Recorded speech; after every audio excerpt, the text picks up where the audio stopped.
Go much deeper into the subject, not just about what happened. You have to understand the circumstances of how it happened, where it happened. So you, as a narrative journalist, you're putting the story in context essentially. And that context becomes part of the story. That's what brings a narrative arc. Like, what are some details you may have picked up on that you would never have included in a news story, for example, but because you were doing long form, you decided to include them to add some flavor, or just give an example of a story you may have done? I wrote a story about 4 years ago about a former Attorney General. And while I was interviewing him, I'm sitting in his office and he mentions, you see there are all these cheap pens on my table and they're all gifts. I don't buy expensive pens. I later spoke to his son who told me his father has a very good collection of expensive pens. So when the Attorney General said, these are all gifts, and he said these are cheap pens, nobody gifts cheap pens to the Attorney General. So these are small details that you can pick up and you can write in a long form or a narrative piece. This won't make it to a newspaper piece, essentially. Neha, did you have anything to add to that? Or I think that when it comes to narrative non-fiction pieces, just like a piece of fiction, here also, because people are more and more interested in the voices of the people you're representing in the piece. So which means that you need to have characters in your piece, just like you would have in a piece of fiction. Or you would pick up scenes here and there. For instance, like recently I did a piece on Mayawati, and so it was about what did she do after 2014. And there you have to construct this scene, you know, so there are scenes that you need to create, you need to put in characters so that, and then pick up 2-3 threads and follow them through the piece, which is so that the reader is more interested. So you write it in the same way as a piece of fiction would be written, but except that these people exist. So which is again a thing, because you have to be sensitive about the fact that whatever you're writing does not creates a siege for the people you're writing for, does not put them into trouble. And that's why they have to be more tender and more sensitive at the same time. And at times, because it's a non-fiction piece and it's a narrative piece where you're constructing these pieces by talking to like 10 different people who were there at that moment that you're constructing in the piece. In spite of that, you do get into trouble because people come back and sue you, and then after that you kind of acquire a very interesting afterlife, which both me and Krishna have acquired in some way. So yes, but I would say that you do use the same tropes in a narrative. Sorry, I mean, what Neha said, there are of course scenes that take the story forward. Neha's Mayawati story has this excellent anecdote about Mayawati being humiliated because she was stuck in a room full of men and she was menstruating, so she didn't have access, so she felt really humiliated during those days. That tells you how or what motivated Mayawati to do what she did later. So these certain scenes, they become part of a narrative non-fiction story, which again, you will not find them in newspaper reporting. It can stand out as an anecdote just by itself, but what importance does it hold for in Mayawati's career? That's what narrative non-fiction can bring to you. And also I would just like to add, because there is so much content coming in online and there is so much to read, so to get people to read things, the same story which is like in the traditional scheme of things, 5 W's and 1 H, not saying who was told by as told to, but getting more and more readers interested in an age where people mostly read news through like Twitter feeds. I think narrative pieces also helping get more readers to read the same thing in a more interesting format. So the next thing I want to ask you about is just who is reading long form, and you know, what kind of reactions have you had to your pieces, and what do they tell you about who your audience is? Want to start? Or go ahead. So I think I would say that people, because I do both long form and other kinds of like smaller pieces simultaneously. So I would say that there are people who are, because in long form, like I said, that you kind of look back at the issue, and people are generally interested in knowing that, okay, what was happening behind the closed doors in the PMO or in Amit Shah's office. And you construct those scenes, and which is why people are interested in those smaller, intricate details and which is why I do feel that more and more people are reading long form, whether it's coming online, whether it's coming in a hard copy, whether it's, say, a piece of reportage which has been converted into books.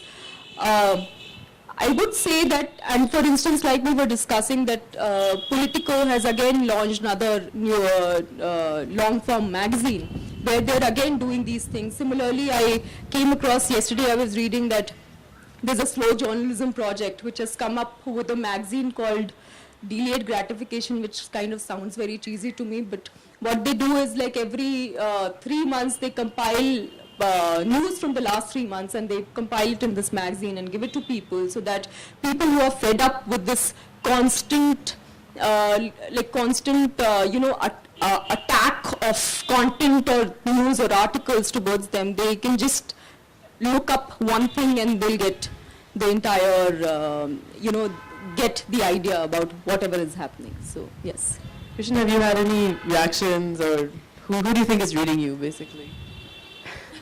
Let's not say me, but long form, I think everybody reads long form. Not everybody is interested in the day's headlines, to be honest. If that was true, the newspaper would not be doing this badly. But everybody likes to hear a good story, whether it's about a politician, whether it's about their star.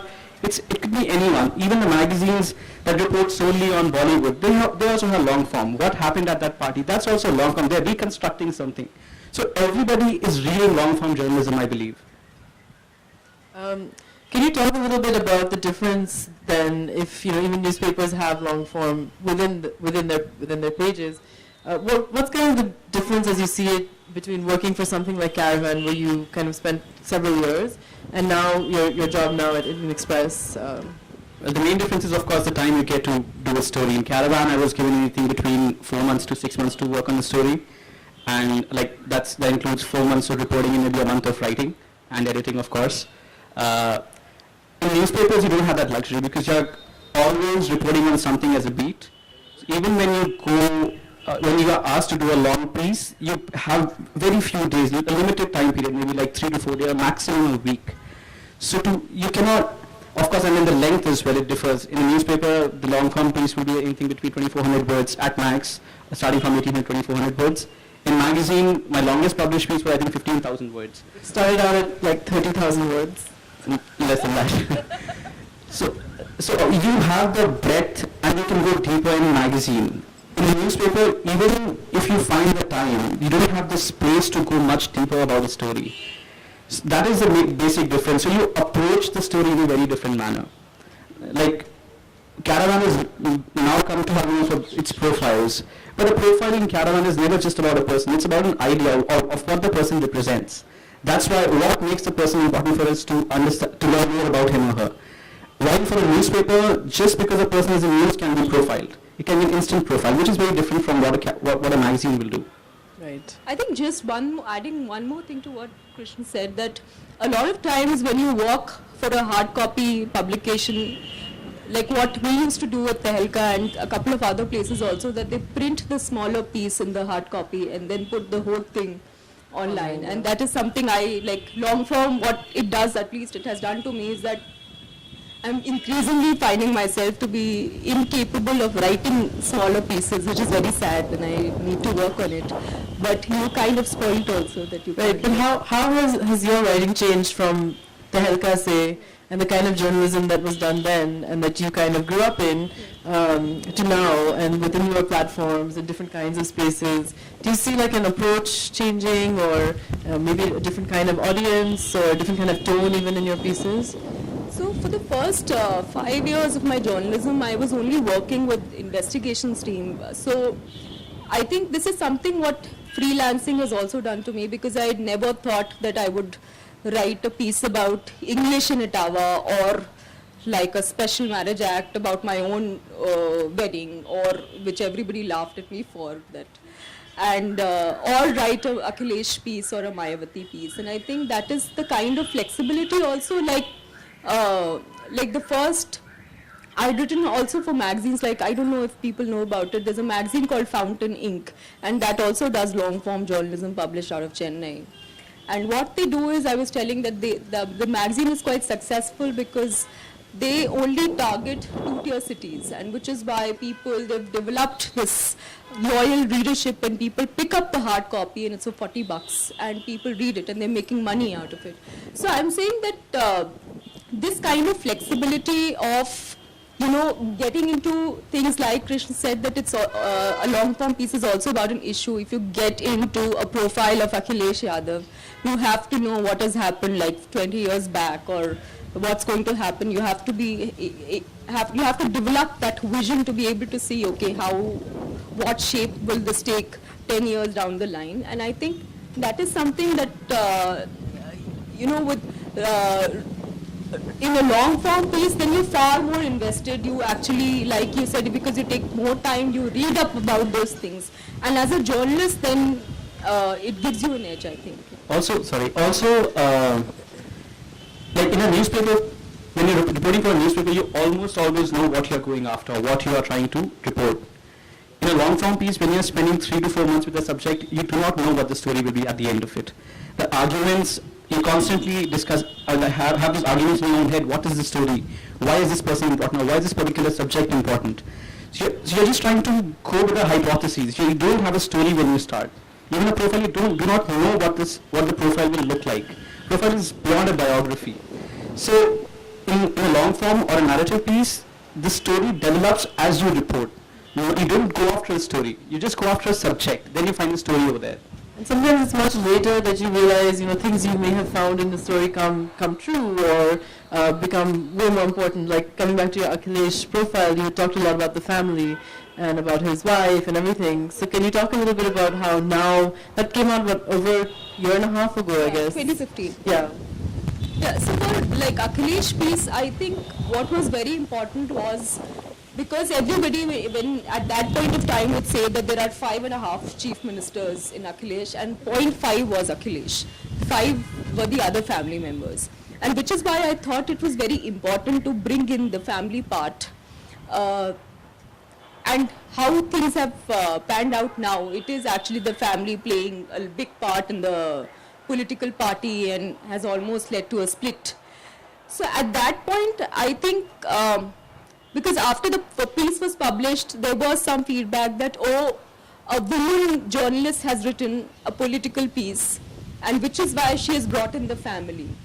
And not really looking at the relevance of why the family has been brought in politically, but just because a woman is writing, she will write about the family. So there's this perception problem, and I'm only glad that I'm vindicated now because things have panned out this way. So yes, there are those things. And sometimes you profile someone in long form and you end up working for them, as Krishan did. Not for them. But that's true, not exactly for them. Also, in long form, there's a lot more of the writer that's involved, as a reporter, as a writer as well. How you see Akhilesh's life will be very different from how I see Akhilesh's life. So what the profile will turn out to be depends upon the reporter in a very large manner. So the eye becomes, even if the eye is not in the written word, it's very strong in how the story is structured and how it's reported and how it's written. So the writer, that's why the same person can be profiled in 10 different ways. But who does the profile that works for that moment can be extremely important. Right, and every reporter kind of knows this, that when you approach a subject, they will treat you a certain way based on who you are. I mean, they also are sizing you up just as you're sizing them up. That doesn't come out very often in shorter pieces or in the newspaper reporting, but in a long-form piece, it's true. I remember I was profiling a person, and the person called on... Name the person. I was profiling Shekhar Gupta, and he called somebody whom I knew, and he said, I don't think Caravan is serious about this profile, they send a cub reporter. So that's what, and maybe he let his guard down after that, but he did speak a lot. Yeah, and after the Akhilesh piece, I heard somebody very close to him saying that, लड़की दिखती तो बहुत सीधी थी, निकली बहुत कमीनी. So you've worked as a freelancer and an institution. What are the different kinds of support that you have or wish you had? You may be given 3 months to do a piece, but how are you paying rent, Yeah. So how is that how do you make it work in this industry, and what do you wish it looked like? Oh God, I don't know why we are discussing this. These are very important questions. Yeah, so as a freelancer, because if you're working on a long form piece and if you're only working on one piece for 3 months, 4 months, and the kind of money you make after those 4 months of work is not enough to take care of your monthly expenses for those 4 months. And that is why I kind of try to work simultaneously on smaller pieces and longer pieces, and just to pay rent and bills. I've also teach in some universities, but how, just quickly making 2-3 points is that, and I don't mean it for one particular publication, across the board, the payment, there's an average delay of 3 to 4 months. The payment is very low. Sometimes you don't get reporting expense, and which is why a lot of times as an independent journalist, you end up doing stories because you really want to do them. So which is why you stay in cheap hotels, you stay at people's houses in villages, wherever there is food, you eat that to meet the reporting expenses. So that is why I think it's becoming increasingly difficult to do any kind of ground reporting, and it's it's moving in a direction where it's more convenient to sit and write a quick opinion piece and put it out rather than like actually manage to go to the ground and do some kind of reporting. So I think that is that's a major challenge. We're seeing this in newspapers too, where reporters are getting cut to some extent. In some papers, it's happened recently. In the smaller towns and so on, editions getting cut. But do you feel like there is institutional sort of support, and just in terms of backing up, if you report something, you'll be someone will stand behind you? Fortunately, I've worked with Caravan and Express, and both of them are great institutions. They have supported me always. Whether it's an angry response from the subject of the piece or it's a lawsuit, the institutions have stood behind me. But definitely, I don't think there are many institutions now who are supporting journalists at the moment. They are going for maybe star journalists, brand names. Not when as a newspaper you shut down bureaus in 8 cities and editions, then you're restricting yourself only to Delhi reporting, which is not how. I mean, that's extreme. The cities are extremely important to tell you what the country is thinking. And when you don't have a single reporter over there, you're only stuck with what is the Lutyens Delhi and what is happening in the PMO, or that's it. But that is not the entire story. The effect of a PMO's decision, what is on the what is the effect on the ground? We will not learn that. So it's very unfortunate that they are seeing bureaus as extra expenses at this point, which I don't think at a should. time when they're buying drone cameras, which Yeah. is Let's talk a little bit about those cameras. With long form, you have to keep a reader's attention over a very long time. So have you guys worked with on any of your stories with visuals or infographics, things like that, and how is that kind of being brought in different platforms? I don't think, I mean, the kind of long pieces that I think me and both Krishna have written, I don't think there has been a lot of packaging. Yeah, there's no packaging. And I wish there was some of it. Because with more and more multimedia platforms coming in, more and more online portals coming in, I think, more and more online portals coming in, I think some, like Scroll is trying that, or Wire is trying that. But particularly how to integrate that in long form pieces, I don't think it has happened. And you also have to invest in the photojournalist as well, and or videographer or somebody. Yeah. Some of my pieces have had some visual support. One of my editors at Caravan, Alex, he said that we as a narrative journalism magazine should be able to express everything through words. We do not need infographics to describe what we are talking about. But that only worked to a particular extent.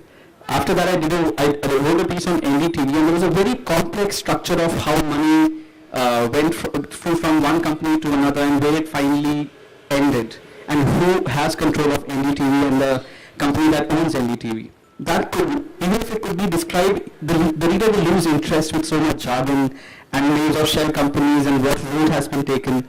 So there we had a full page infographic just to show where the money started, where it has ended, who has control over what. So sometimes you do need this visual support. Could you guys talk a little bit about pre-reporting, which isn't something necessarily every journalist does a whole lot of in the country, but if you have to write something that's 10,000 words, you kind of need a plan. So talk about how you come up with the plan. And I think pre-reporting all the more important for me because I'm a freelancer and I have to pitch those stories to editors, and then the stories are commissioned and I start working on them. And that also requires a lot of time and effort and money or speaking to people. And then, like, for instance, the story I had done in July for Outlook about RSS trafficking 31 girls from the northeast and sending them to Punjab and Gujarat, which meant that when this information came to me through a source, also meant that before I actually pitch it to an editor, I also need to corroborate it or get hold of the documents that say that this has happened, and get hold or speak to at least a few parents who have sent their children, and that does require a lot of time and effort, and your network, of course. Christian? As I said earlier, a long form piece is also a hypothesis. So to even have that hypothesis, you need some pre-reporting. You need to understand what you are even trying to go after. What the story will be later totally depends upon what you find. But you need the pre-reporting just to have a starting point. This is what I will look into. This is why Akhilesh matters. This is why Mayawati matters. Or this is why NETV finances matter. So that pre-reporting doesn't mean that you start pre-reporting only when you want to look into the subject. The pre-reporting can come through your reading earlier, through your own experience, through your own work you have done earlier. But you need that starting point that only comes after you have pre-reported upon the subject. It's also like he's saying that for the Mayawati piece, I think I started soon after May 2014. So it wasn't like, just 4 months of pure reporting, but like all those 1.5 years, you were constantly at it that, okay, maybe this will be useful for my story when I actually start doing it. So yeah. it's also a vast amount of information you're kind of juggling, and are there tools that you use or ways to organize information that we used to have something in Caravan where we had this Excel sheet with literally lists of every source, every location, every event that was important. But do you end up using anything like that, or similar things? And when you're interviewing about 40, 50 people for a story, it's of course tough to manage and just decide what will go in, what will not. When I start writing, I create cue cards for myself. I divide the story into sections as I write it. Each section, on the front of the cue card, I mention what the topics I'm going to cover in the section. At the back of the cue card, I mention the interviews I'm going to use, the sources I'm going to use for this particular section. So then each section becomes an island itself. You create each island and then you bring it together at the end. Okay, I need a workshop on that because I'm very unorganized that way. My only tool is this. So most of the time I don't even like recording the interviews because that would mean coming back and transcribing it, and that just so, and also because when you use a recorder, the conversation completely changes and people don't say the same things when they see a tape recorder or something of that sort. So yes, I just totally rely on notebooks, and the only thing I do is like put a date to it and take my notes as and when I'm speaking to people, and then eventually I write the whole thing together. And once the whole thing is written is when I decide, okay, these may be different sections, and then I do the restructuring. Yeah. Also, while interviewing for a long form piece, it's very different. Working for a newspaper, when you interview, again you go in with a particular something in your mind. This is what you have to find. This is what you want the person to talk about. When you're reporting long form, you're trying to find people who might know about the subject you are writing, and you talk to them for half an hour, for 1 hour, 2 hours. I've had 4-hour long interviews, and you might just end up using 2 quotes or 2 anecdotes from what the person's spoke with you. So the interview process is very different. These are conversations. You're not going for a formal one-to-one interview and you're asking direct questions. Okay, tell me what happened over there. You're just talking about the personal experience, and this is not just about when I'm talking about any profiles. Even I remember working on a story about ONGC and what role Reliance has played in ONGC's decline. And I met a former petroleum secretary, and he said, in the petroleum ministry, you cannot be R negative. You can only be R positive or R neutral, which means your inclination towards Reliance. So now I cannot go with a question in my mind asking about what is R positive. This is what the person spoke, and that anecdote has stuck with me, of course. So the tools you need for long form are just very different. Do you sometimes feel like you're even educating your interview subjects because they expect you to, 10 minutes wrap up interview and be gone? How do you kind of tosso in there and just kind of sit and drink cups of chai and not move?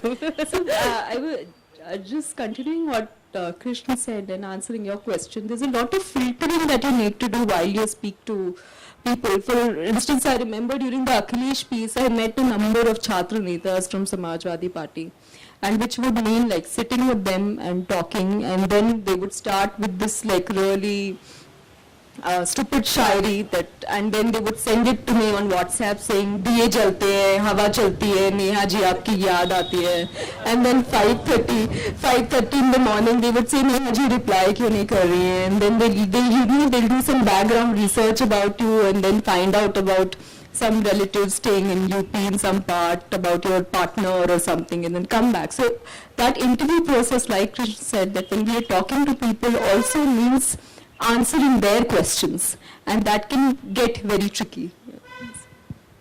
So once the story has been written, whether it's been written up using note cards or, just in a flood of information, it goes to an editor.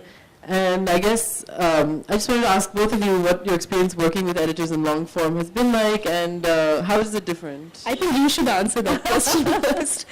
Well, I mean, it's very intensive, but I'm sure it depends place to place, because Caravan, we did a lot of rewriting. So we would literally take the piece apart, put it back section by section, send it back to the writer at least 5 times, just to, change things, add things, subtract things, and the piece might be half the length at the end of the day. But I'm sure different places are different. So what's kind of your preference, and what's...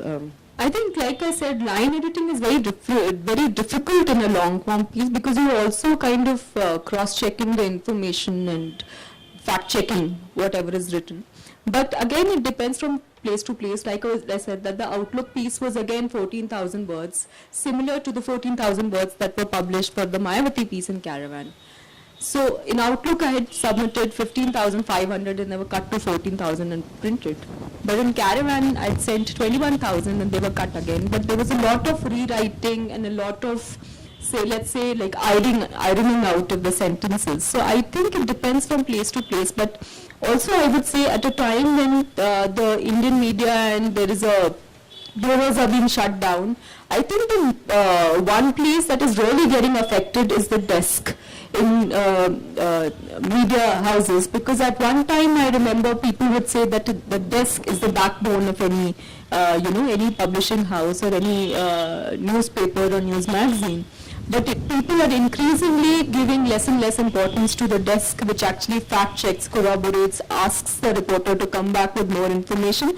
I think as a reporter and somebody who works independently and doesn't really have a newsroom or a set of colleagues or editors to give me feedback and how to make my pieces better, I really miss that part, that some places do not have editors invested enough in a story to make it better. You have to basically do a lot more fact checking yourself, and it's on you.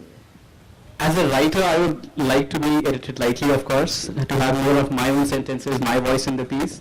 But as a journalist, I've always been happy with the end product of, after 8 days of straight editing one piece, reading it like 15 times. So as a journalist, I don't mind the editing that much, if it means the piece becomes better.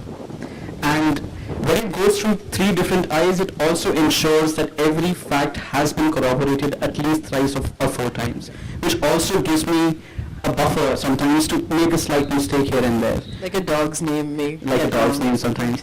Otherwise, with newspapers, the touch is of course much lighter. I think it's, plus, as she said, the desk is overworked in newspapers anyhow. I'm sure even in magazines the desk is overworked. But it's very intensive with a magazine like Caravan. So I don't mind that essentially. So what is the dog story? I got a dog's gender wrong while reporting on Shekhar Gupta's profile. So he pointed that out in an interview. Yeah, someone is always looking, someone is always watching you. I guess I wanted to ask, you are working on a book, so how has long form kind of prepared you for this, and what's different? I think long form writing is definitely gave me the idea that actually I can convert this particular thing in a book. So if I can say roughly, there are two people that I'm following, and these are women who work in Delhi in the unorganized sector. And one of them was displaced during the Babri Masjid demolition and is a Muslim woman. And the other one is a Dalit woman who was displaced during the Ranveer Sena's attack in Bhojpur. So both of them came to Delhi around the same time. And how since then they have changed some 35 jobs. But why I got interested in it, because through this, because of my previous long form pieces, I realized that there's a possibility to explore the kind of caste violence and the kind of religious violence on women who are anyway marginalized because of their gender, and because then they're working in the unorganized sector and they've changed 35 jobs in 20 years. That means a lot, which means acquiring new skills, meeting different contractors who can give them that kind of work, living as migrants in Delhi. So there is a lot of things, and I think because you've been doing long form pieces, you kind of get some kind of confidence also that okay, you can get into this and explore it better. Any plans to write a book, Krishnan? Nothing yet. Okay, maybe you can just tell us about what was the kind of story that you were commissioned to do or you started doing, and you thought this is a great long-form idea, but it presented different kinds of challenges. So maybe you could just talk about how do you hold a reader's attention, and how do you kind of work with what you have sometimes? I think one of the toughest stories that I have written in the sense is the ONGC piece, because it's very dense. It's about oil and gas, it's about a PSU, and a lot of jargon about how oil is drilled. So how do you break it down for the reader and keep the reader interested? That was, I think, a challenge. And how did you kind of do it? Giving reliance into it, so of course that grabs the reader's attention most of the times. But again, even with the PSU, then you think of the PSU as a character, and you think of who are the other characters. They could be industries or companies or people, and then you personify each of those companies, and then you tell the story. That makes it easier. Okay, is there Something similar again. Somebody approached me to write a piece for Smithsonian on this dinosaur fossil park in Gujarat. So which was completely out of my territory, and I never thought that I would do it. But then again, I'll sound like a very cheap person here, but again there was a lot of money coming my way, so I said okay, I'll do it. But it was very difficult because I've never done science writing before. But just landing up there and in that fossil park, and there was this princess who was taking care of the fossil park and doing this kind of dinosaur tourism there, and which was very interesting. So which is why, because I had done these earlier pieces where one didn't know about what one was getting into, but eventually managed, I think with this piece also I ended up writing a science long form piece, which my family was very proud of, because I was a science student but I never pursued it further. So yeah. Yeah, or you have a subject like Mayawati who everybody has written about, and books have been written about her, and how do you kind of make it interesting again? Yeah. Yeah, like because a book like Ajoy Bose's book Behenji was already there in 2007, so it was very difficult to again write about her, and which is why the brief that came to me, subject is also limited, right? Yeah, the brief that came to me was very helpful, because I was told that because there's a book already, find out what did she do after she lost in 2014. So which was a good way to start, because then you kind of have some focus that it's kind of finite, the time that you're looking at, it's interesting. And because right now there's so much of Dalit assertion, Dalit crimes against Dalits, which has kind of mobilized people on the issue, and everybody is now talking about the Dalit Muslim Alliance and all these things politically that are happening, which may or may not directly be relevant to what I'm writing, but it's there. That is giving me a kind of background. And which is why the brief is very important, and that's where the editor steps in and tells you that, okay, Right, this you're is not what you should look for. always looking at someone to celebrate their Yeah. accomplishments, but sometimes when they're at their lowest point is when it's interesting to actually be following And them. also her like a Dalit woman, a Dalit woman politician in the most feudal state in India. That journey that she made also, and right now what it is like, I think that really is something I thought was not explored. So I tried to look at it like that. Again, I mean, that's coming back to the point that a profile is not just about the person. Profile is about the idea. The person represents that idea. So you are actually telling the story of how that idea has grown, or what this person is representing at this moment. It's not a biography, which a lot of people confuse a profile with a biography. And again, that's where the journalist comes in. How Neha saw Mayawati, maybe Ajay Bose will never see her like that. So that in narrative non-fiction, the idea and the journalist become extremely important to what the story will be at the end of it. Yeah, actually, because at one point while I was reporting on it, I had to meet a bureaucrat, and I was in the revenue office in Lucknow. And I was just standing there and waiting for him to come. And I'm not exaggerating, at least 7 to 8 people just walked up to me and said, why are you standing here? Kyun milna hai? Akele kyun milna hai? And which was very humiliating, because then they kind of dismiss you and they think that there is this kind of young woman standing there and who wants to meet a bureaucrat alone, which has which gives them ideas. And I then realized that, okay, if for me where I'm just parachuted from somewhere and standing there for an interview, it's so difficult to exist. How difficult would it have been for a Dalit woman to control this entire machinery and exist? Yeah, it's amazing insights you can get. I think we should open it to questions now. So if anyone has a question for either of these guys.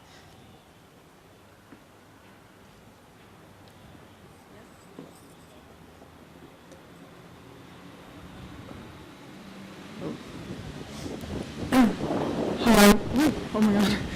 Hi. Thank you very much for the speech. It's a very selfishly motivated question. I just kind of want to pick your brains while I've got you here. Basically, you mentioned as well like the new media landscape, and kind of we all know that the industry is in trouble. So, if you would have any advice for someone starting out with no contacts, it seems that now there's kind of there's this traditional option of pitching traditional outlets and just bombarding inboxes of people who get 100 emails a day. But there's the other option of kind of putting your own work online on your own platform, and then kind of through that trying to build a kind of presence. And it both takes a lot of time. So since you're here, what's your take on it? And if we could hear maybe your origin stories quickly. I think there's no harm in bombarding people's inboxes, because that is what their But job for someone is. with a full-time job, it takes time. Yeah. No, but that is what their job is, to look at pictures and look at ideas. And so I think we should be completely shameless about it, because I do it all the time, and I did it when I passed out from journalism school, and just to get people interested. And also, as far as putting your work out there is concerned, it's a very good idea, but at the same time there are several places now who are, especially the web portals, which are completely dependent on contributors now. They have very less staff, or the number of staffers is very less. Most of the content comes from contributors. I think there is no harm in actually sending your ideas and getting some kind of input from the editor also, he or she can tell you how to follow it through. So I think, yes, there is that option also available and should be made use of. But putting your work out there just by yourself, you'll not make money. And long form needs a lot of money. It needs time and money. You need money to travel, to report, to sustain yourself. So putting your stuff out there, to buy books, for research, everything. So just putting your work out there, I don't think is the best idea. As she said, keep bombarding editors. A good editor is always happy to see a good story pitch. So keep bombarding them. Okay, thank you. I think both of you came out of traditional kind of media, maybe not super traditional, but at least media institutions. And I think in some way I would just add that there's kind of no substitute for working in that environment for at least some time. before striking out on your own, but that's just kind of my opinion. Yeah. Two questions I have for both of you. Since you said about narrative journalism, which involves lots of I, the narrator, it also involves lots of deliberately, if not suppressing, at least leaving out certain facts, which doesn't suit the narrative. So give me some examples of your own stories when you deliberately left out certain facts, if there are such. Second is, you mostly report on issues, on people who speak in one language, but you write in another language. So it's not just reporting, it's translation. Like your Akhilesh piece, Mayawati piece, I'm sure your ONGC also, Shekhar Gupta for instance. How much you believe is lost in translation? So what report do we have? How much filtered it is? Okay, so I would say that even when a long form piece sounds like it has all the information, it is finite. It's not encyclopedic. There are only certain scenes, like you said, there are only certain scenes, certain characters you pick up to be able to tell whatever you're telling. But at the same time, yes, the language issue is definitely there. For instance, in the Mayawati piece, when I was talking to someone, they said about Brahmins कि जिस भी गांव में एक भी ब्राह्मण का घर होता है उसका रास्ता टेढ़ा ही होता है. Now if you literally translate it, it means something else, but you have to be able to say that okay, this means that because they are on the top of the Varna system, they kind of manipulate everything and they make things happen their way. So yes, there is always that, but again, like I said, it's finite, and you can only tell certain things. Like in a film, when you're making a film, you can only talk about certain things. Even if you write a book, it cannot be completely, like it can't be fully comprehensive ever about, So it's the same problem with a long form piece also. The filtering, yes, for example, if, for instance, let's say the Mayawati piece, if you read that, it's all about her election strategy. There's not much about her personal life. But which meant, like in the Akhilesh piece, there was a lot of bit about his personal life. But so you kind of find a focus that, okay, you're writing about elections and her strategy and what she is going to do in 2017, then there is not much scope to write about her personal details. So which is why you leave that out. Like for example, like I can't remember if it was left in or not in the Akhilesh piece, but about his nose and how he broke it. I can't remember if it made the final cut or not. No, it didn't. Because he has this kind of crooked nose, and he broke it because he was playing football, and then the doctor suggested that he shouldn't go for a surgery. So he's a very character. Yeah, and to which he says now that all smart people have a crooked nose and a long nose, like Indira Gandhi and somebody else he mentioned. So. I mean, you do leave out certain facts or characters or anecdotes while doing a long piece. You can only omit them if you believe that they do not bring anything substantive to the piece. If there's an anecdote, even if it disproves your hypothesis, you leave it there, because I think readers understand life is not it's not a straight line, it's complex. So people understand these complexities as well. Even if it disproves your theory, you put it there if it is substantive, if it is important. If it's not, then you can leave it out quite easily. I think just to address the language thing, I've thought about this a lot, and at Caravan we always struggled with it. Finally, I remember in a Farida Khanum piece, we really wanted to retain the Urdu and the Punjabi that she used, and I had such a fight with the copy editor because I said, no, our readers will understand. Anyone who's reading a long piece on Farida Khanum, we're putting the translation also, let's leave the flavor of the original. And I think in the Indian media we still haven't kind of gained that self-confidence, and also like a editorial style book to deal with translation, to deal with idiomatic expressions, and that's something I would really like people to start thinking about more. How do you kind of, what are the rules you follow? And plus, you can't translate everything. There was this quote somebody told me about, that Ramnath Goenka, when he came, he said, मैं लोटा लेके आया था, लोटा लेके चला जाऊंगा. That's why he was so fearless. How do you translate that? You can't translate lota in English. So there are all, of course, so you leave the original over there intact. You give the translation along with it, but when you think the quote gives a flavor, you give the quote in its original language. Or like somebody saying कि मायावती हमेशा तू तड़ाक की भाषा में बात करती है. Now how do you explain तू तड़ाक to somebody who's reading in English, and that's Or why, you yeah. go into idiomatic English, like you may say ash to, dust to dust, or you may say, anything. So, any more questions? One question. Firstly, congratulations to everyone for winning the Chandni award. Thank you. We were talking about finding the reader actually who reads, say, narrative journalism for that matter. And just to add a couple of pointers in order to substantiate and contextualize my question, I remember Shivam Vij writing in the very early days of Scroll about his new magazine editor, which I think he was referring to Caravan. I'm taking my personal liberty, where he talked about that, he found the copies of magazine at a place in Jammu and Kashmir, and the editor told him It was fountain ink. it is fountain. I'm really sorry. He said that don't tell this to the marketing guy. He'll be offended.